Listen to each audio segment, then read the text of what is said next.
कह दे तो पहले तो थोड़ा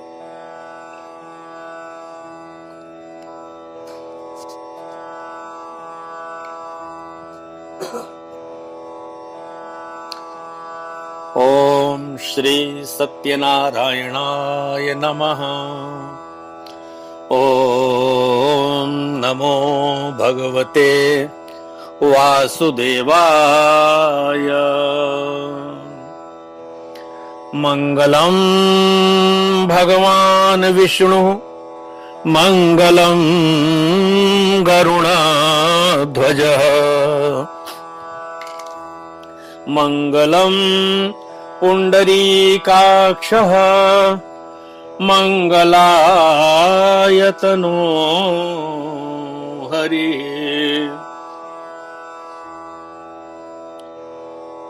आमतौर पर देखा जाता है किसी भी शुभ काम से पहले या मनोकामनाएं पूरी होने पर सत्यनारायण व्रत की कथा सुनी जाती है। सनातन धर्म से जुड़ा शायद ही कोई ऐसा व्यक्ति होगा जिसने श्री सत्यनारायण कथा का नाम न सुना हो। इस कथा को सुनने का फल हजारों सालों तक किए गए यज्ञ के बराबर माना जाता है। शास्त्रों के मुताबिक ऐसा माना गया है कि इस कथा को सुनने वाला व्यक्ति अगर व्रत रखता है तो उसके जीवन के दुखों को श्री हरि विष्णु खुद ही हर लेते हैं। स्कंद पुराण के मुताबिक भगवान सत्यनारायण श्री हरि विष्णु का ही दूसरा रूप है। इस कथा की महिमा को भगवान सत्यनारायण ने अपने मुख से देवर्षि नारद को बताया है। पूर्णिमा के दिन इस कथा को सुनने का विशेष महत्व है। कलयुग में इस व्रत कथा को सुनना बहुत प्रभावशाली माना गया है। जो लोग पूर्णिमा के दिन कथा नहीं सुन पाते हैं वे कम से कम भगवान सत्यनारायण का मन से ध्यान कर लें, विशेष लाभ होगा। पुराणों में ऐसा भी बताया गया है कि जिस स्थान पर भी श्री सत्यनारायण भगवान की पूजा होती है वहां गौरी गणेश नवग्रह और समस्त दिक्पाल आ जाते हैं। केले के पेड़ के नीचे अथवा घर के ब्रह्म स्थान पर पूजा करना उत्तम फल देता है। भोग में पंजीरी पंचामृत केला और तुलसी दल विशेष रूप से शामिल करें। सिर्फ पूर्णिमा को ही नहीं, परिस्थितियों के मुताबिक किसी भी दिन कथा सुनी जा सकती है। बृहस्पतिवार को कथा सुनना विशेष लाभकारी होता है। भगवान तो बस भाव के भूखे हैं। मन में उनके प्रति अगर सच्चा प्रेम है तो कोई भी दिन हो प्रभु की कृपा बरसती रहेगी। इस कथा के प्रभाव से खुशहाल जीवन, दाम्पत्य सुख, मन चाहे वरवधु, संतान, स्वास्थ्य जैसी समस्त मनोकामनाओं की पूर्ति होती है। अगर पैसों से जुड़ी कोई समस्या है तो ये कथा किसी संजीवनी से कम नहीं है। तो जब भी मौका मिले भगवान की कथा सुने और सुनाए। पुरा काल में शौनकादि ऋषि नैमिषारण्य स्थित महर्षि सूत के आश्रम पर पहुंचे। ऋषिगण महर्षि सूत से प्रश्न करते हैं कि लौकिक कष्ट मुक्ति, सांसारिक सुख समृद्धि एवं पारलौकिक लक्ष्य की सिद्धि के लिए सरल उपाय क्या है। महर्षि सूत शौनकादि ऋषियों को बताते हैं कि ऐसा ही प्रश्न नारद जी ने भगवान विष्णु से किया था। भगवान विष्णु ने नारद जी को बताया कि लौकिक क्लेश मुक्ति, सांसारिक सुख समृद्धि एवं पारलौकिक लक्ष्य सिद्धि के लिए एक ही राजमार्ग है, वह है सत्यनारायण व्रत। सत्यनारायण का अर्थ है सत्याचरण, सत्याग्रह, सत्यनिष्ठा। संसार में सुख समृद्धि की प्राप्ति सत्याचरण द्वारा ही संभव है। सत्य ही ईश्वर है। सत्याचरण का अर्थ है ईश्वराराधन, भगवत पूजा। सत्यनारायण व्रत कथा के पात्र दो कोटि में आते हैं, निष्ठावान सत्यव्रती एवं स्वार्थबद्ध सत्यव्रती। शतानंद, काष्ठ विक्रेता भील एवं राजा उल्का मुख निष्ठावान सत्यव्रती थे। इन पात्रों ने सत्याचरण एवं सत्यनारायण भगवान की पूजा अर्चा करके लौकिक एवं पारलौकिक सुखों की प्राप्ति की।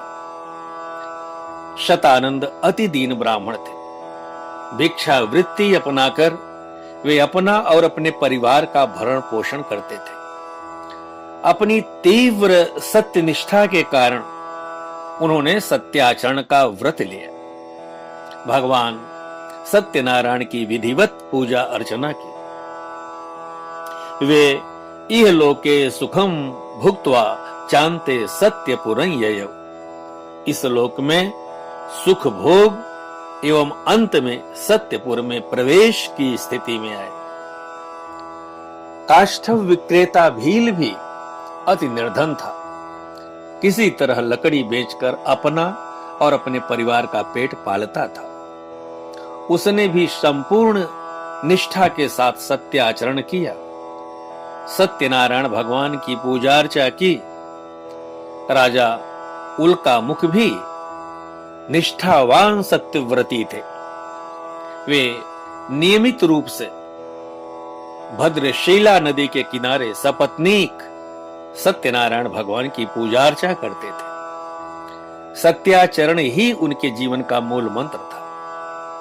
दूसरी तरफ साधु वणिक एवं राजा तुंगध्वज स्वार्थबद्ध कोटि के सत्यव्रती थे।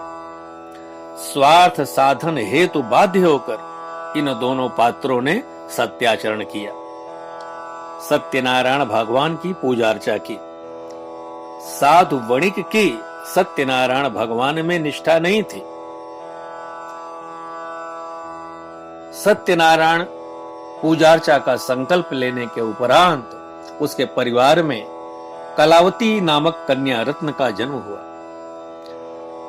कन्या जन्म के पश्चात उसने अपने संकल्प को भुला दिया और सत्यनारायण भगवान की पूजा अर्चा नहीं की।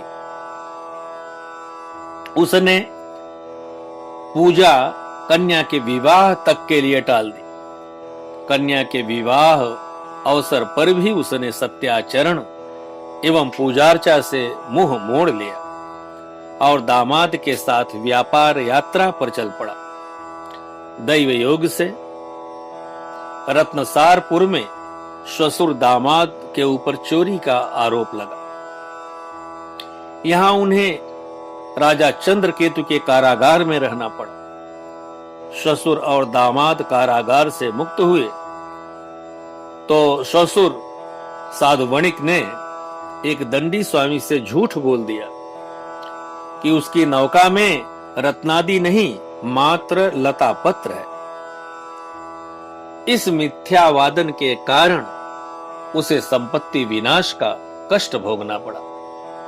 अंततः बाध्य होकर उसने सत्यनारायण भगवान का व्रत किया। साधु वणिक के मिथ्याचार के कारण उसके घर पर भी भयंकर चोरी हो गई।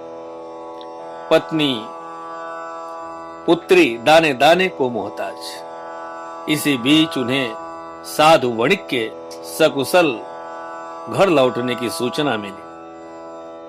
उस समय कलावती अपनी माता लीलावती के साथ सत्यनारायण भगवान की पूजा अर्चा कर रही थी। समाचार सुनते ही कलावती अपने पिता और पति से मिलने के लिए दौड़ी।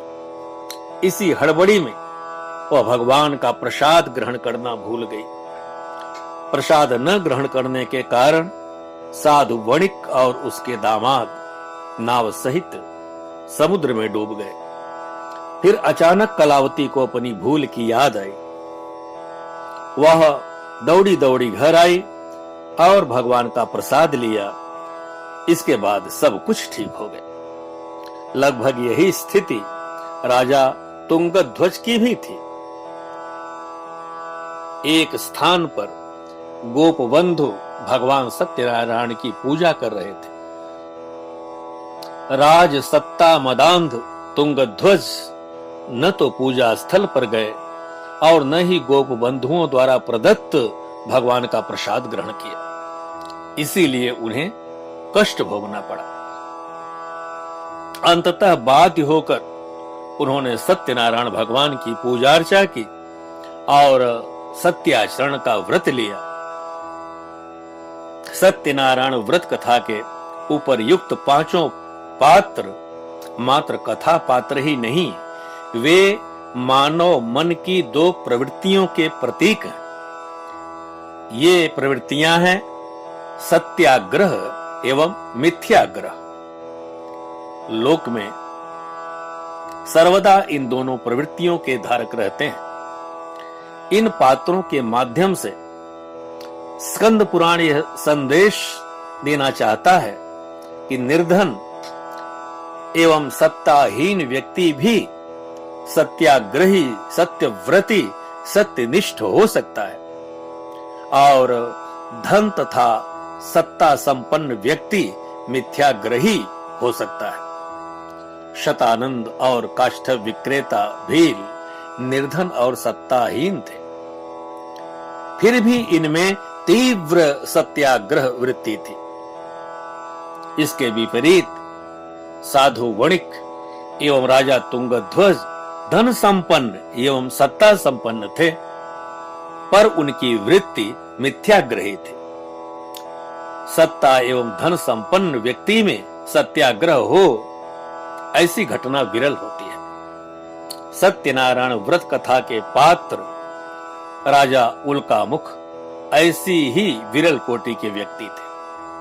पूरी सत्यनारायण व्रत कथा का निहितार्थ यह है कि लौकिक एवं पारलौकिक हितों की साधना के लिए मनुष्य को सत्याचरण का व्रत लेना चाहिए। सत्य ही भगवान है, सत्य ही विष्णु है। लोक में सारी बुराइयों, सारे क्लेशों, सारे संघर्षों का मूल कारण है सत्याचरण का अभाव।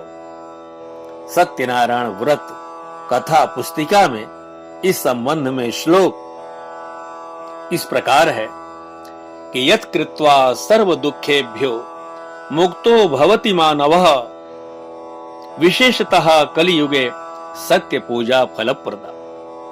केचित् कालं वदिष्यन्ति सत्यमीशन्तमेव च सत्यनारायणं केचित् सत्यदेवं तथा परे नाना रूपधरो भूत्वा सर्वेषां मीप्सितप्रदः भविष्यति कलौ विष्णुः सत्यरूपी सनातनः। अर्थात सत्यनारायण व्रत का अनुष्ठान करके मनुष्य सभी दुखों से मुक्त हो जाता है। कलिकाल में सत्य की पूजा विशेष रूप से फलदायी होती है। सत्य के अनेक नाम हैं, यथा सत्यनारायण, सत्यदेव। सनातन सत्य रूपी विष्णु भगवान कलयुग में अनेक रूप धारण करके लोगों को मनोवांछित फल देंगे। प्रेम से बोलिए श्री सत्यनारायण भगवान की जय। ओम शांति शांति शांति। सर्वेत्र सुखिनः सन्तु सर्वे सन्तु निरामया सर्वे भद्राणि पश्यन्तु मा कश्चित् दुःख भाग् भवेत्। ओम शांति शांति शांति।